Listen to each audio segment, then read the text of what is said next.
Assalamualaikum warahmatullahi wabarakatuh. Nama saya Faisal Nurdin. Di sini saya akan merangkum bab 4 khususnya buat materi hukum bisnis.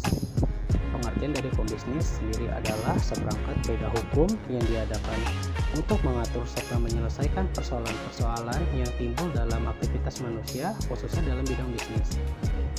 Sumber hukum bisnis di Indonesia yang utama pasal 1338 ayat 1 KUHP terdiri dari asas kontrak atau perjanjian menjadi sumber hukum utama.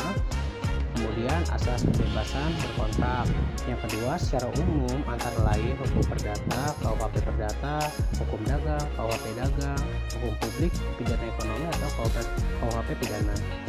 Menurut Munir Fuadi, sumber hukum bisnis adalah antara lain perundang-undangan, perjanjian, traktat, jurisprudensi, kebiasaan, pendapat, sarjana hukum atau doktrin. Dalam hukum bisnis di Indonesia terdapat beberapa peraturan perundang-undangan yang menjadi landasan bagi transaksi bisnis. Ialah antara lain 1. Buku 3 Kitab Undang-Undang Hukum Perdata tentang Perikatan. 2. Kitab Undang-Undang tentang Hukum Dagang. 3. Undang-Undang Nomor 8 Tahun 1997 tentang Dokumen Perusahaan. 4. Undang-Undang Nomor 40 Tahun 2007 tentang Perseroan Terbatas. 5. Undang-Undang Nomor 7 Tahun 1987 tentang Hak Cipta, dan masih banyak lagi. Ruang lingkup bisnis. Ruang lingkup bisnis terdiri dari 1. Kontrak bisnis. Kontrak bisnis terbagi menjadi 4 bagian apabila dibagi dalam segi pembuktian.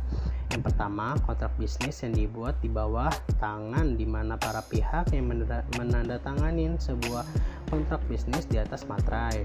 Yang kedua, kontrak bisnis didaftarkan oleh notaris. Yang ketiga, kontrak bisnis yang dilegalisasikan di depan notaris. Yang keempat, kontrak bisnis yang dibuat di hadapan notaris dan dituangkan dalam bentuk akta notaris. Yang kedua, bentuk-bentuk badan usaha.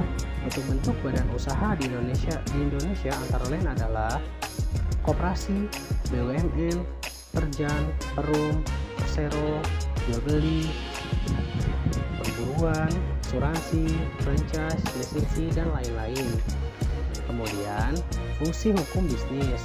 Fungsi hukum bisnis antara lain 1. Sebagai sumber informasi yang berguna bagi praktisi bisnis.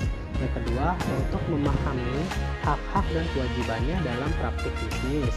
Yang ketiga, agar terwujud watak dan perilaku aktivitas di bidang bisnis yang berkeadilan, wajar, sehat, dan dinamis.